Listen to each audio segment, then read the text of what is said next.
Kirby Smart and the Georgia Bulldogs land another commitment yesterday. Bo Walker, a three-star running back from Cedar Grove High School in the Atlanta area, about 5'9", 185 pounds.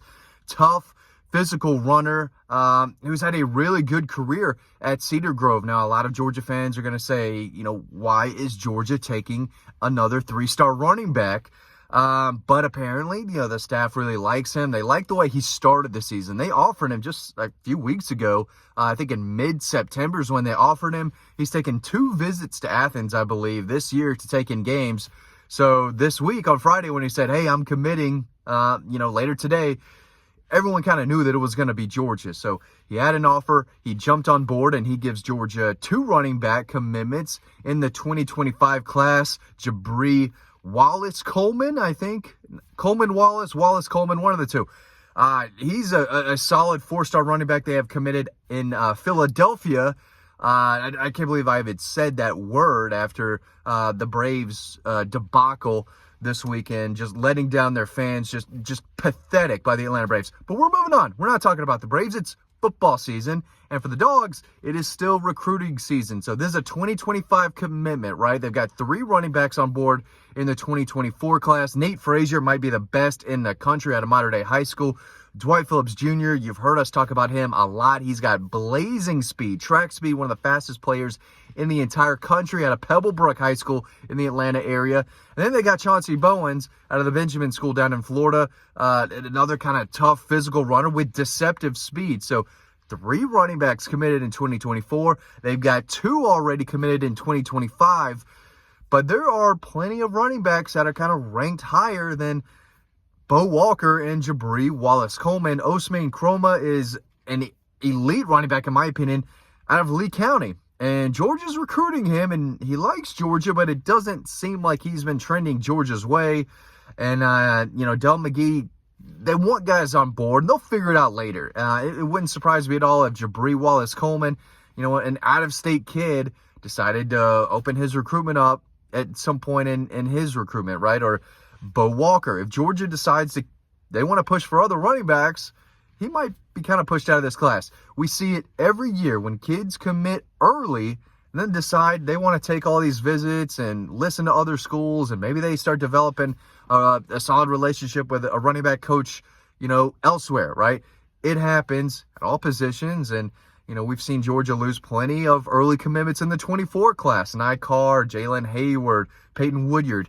It happens, and that's why I know a lot of Georgia fans don't care about these kids until they sign, or they don't care about the younger high school commitments. I hope you do, because I cover recruiting, and y'all are the smartest Georgia fans out there. If y'all are watching this Dog Post YouTube channel, as I jumble my words, making this at 7:30 in the morning. It's the only time I have to make this video, but I hope you still care about recruiting, but I get why Georgia fans sometimes aren't interested in, high school sophomores or juniors who commit to Georgia, but it is news. It is recruiting news, and Georgia's got a nice little 2025 class going. Got to keep it together, right? But Donovan Johnson is another elite running back who's from Savannah, plays at IMG Academy. I thought Georgia would be in on him a little bit more, but, you can only take so many backs, especially when you take 3 the year before. You get 2 on board. It's hard to go get an Osman Kroma out of Lee County, or a Donovan Johnson, or, any of these other running backs that they've had on campus or have recruited. It's tough to get them to jump on board when there's already 2 committed and they are, plan to sign 3 next year. So, I don't know what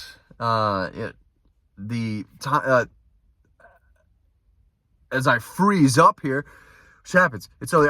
I don't know exactly what the plan is for Del McGee, but I don't know exactly if he's just taking commitments, guys who want to jump on board, and he'll figure it out later while he still recruits the guys at the top of his board.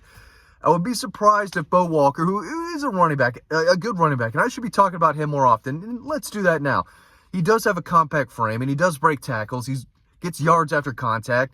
He's got a little wiggle, little shiftiness. He can make guys miss, but when I turn on the tape, his ability to break tackles and keep the chains moving, and he does show some breakaway speed for a guy who in my opinion, looks more of a tackle-breaking running back. He plays with leverage. Again, he's not the tallest guy, and he's not the fastest guy, but he does have a muscular frame. He's got the work ethic, that competitive drive that the Georgia staff loves.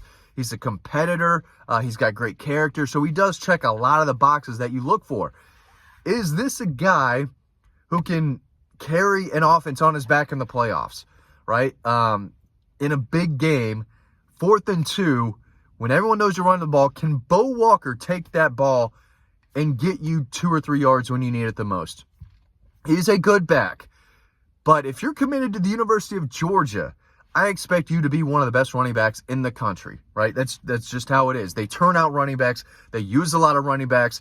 A lot of people still consider them running back university, right? So if you're a 3-star running back and you commit to Georgia, the staff must love you. They must not think you're a 3-star, right? And they sure feel that way about Bo Walker, who, you pass several, running backs in the South and in the state of Georgia before you get to him on those On3 rankings. I think he's the number 40 running back in the country, number 50 player in Georgia, and the number 450 player in the country, right? That's not going to really impress a lot of Georgia fans who, they want the 5-star running back. And if he's not a 5-star, they want a high 4-star running back. They want a guy with size, speed, power, balance, everything. They want a guy who checks every single box, because this is the University of Georgia where you win championships. But they've shown in the past they can take a 4-star Kenny McIntosh and turn him into a true difference maker. Daijun Edwards was kind of a low to mid 4-star, and he's turned out really well. So you can come to Georgia not super highly ranked and be effective. But, these fans, after signing number 1 recruiting classes in the past and winning national championships, it means a lot to them if a running back has 5 stars by his name. Now, it's not, it doesn't mean everything, but you have to wonder why he doesn't have 4 stars or 5 stars by his name. Maybe it's his size. He doesn't have elite speed, and he's got that thick, compact frame. Again, he's a little on the shorter side, but he runs behind his pads, He runs with balance. He's tough to tackle up high. He does a good job of not getting tripped up at his feet. And you can read more about Bo Walker over on Dog Post. You can sign up to our free newsletter. That link is down below. Read all the good stuff we have over on Dog Post. I'm going to head to Nashville later today. The Dogs play Vanderbilt, 11 a.m. local time on Saturday, noon in Athens. Excited about that. Georgia's about to be 7-0, getting an off week. Then they get the Gators. They're going to crush Florida. They're going to crush them. They should take their face, put it in the dirt, and smear it around. That's what Georgia's going to do to Florida in a few weeks. But they got Vandy this weekend, and they've got Bo Walker now committed in the 2025 class. Again, he's one of the better running backs in Georgia. He's not the best running back in Georgia, and he's not the second best running back in Georgia, but he is a good player that the staff likes. And this early on, they did offer him, and kid wanted to jump on board. So, when it's this early in the process, it's hard to say no. Now, if it's later in the process and you offer a guy as a plan B, plan C option, say, hey, here's your offer, but you can't commit until after player A, player B commits. If we don't get those guys, then you can. But with these juniors and these young kids, it doesn't mean anything for them to say, yeah, sure, come on and commit, and, we'll still figure it out later. We're still going to recruit Ousmane Krumah. We're still going to recruit all these guys, but if you want to jump on board, sure. But, doesn't mean you're signing with us, right? But, and I don't want to sound like I'm pounding on the guy and just not giving him his due, right? Because he is a good player, and he's played a lot of football for Cedar Grove, a lot of really good football. Played a lot as a sophomore, was very good as a junior. He's off to a tremendous start as a senior. He's got some power behind his runs. He does, he keeps the chains moving, and he breaks tackles. Somewhat elusive for his size, and he has shown breakaway speed. He's not going to break away and run, away from SEC defenders. But at the high school level, he has enough speed to do that. But, 3-star running back, now committed to Georgia in the 2025 class. A guy that is not going to wow anyone, I don't think, but go watch the film. I think he is going to surprise a lot of people. Wouldn't surprise me to see his ranking increase over time, because he is a really good back and he's productive.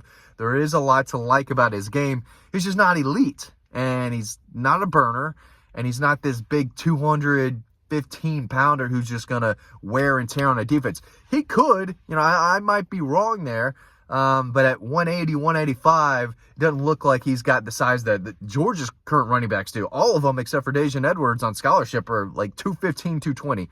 This is not that type of guy, but they like him enough to accept his commitment. He's now on board. So a new running back heading to Athens, not next fall, but the fall after that. Y'all, thanks for watching this video. Really appreciate it. Stay tuned to the next one coming up right now, and I will see you over on Dog Post.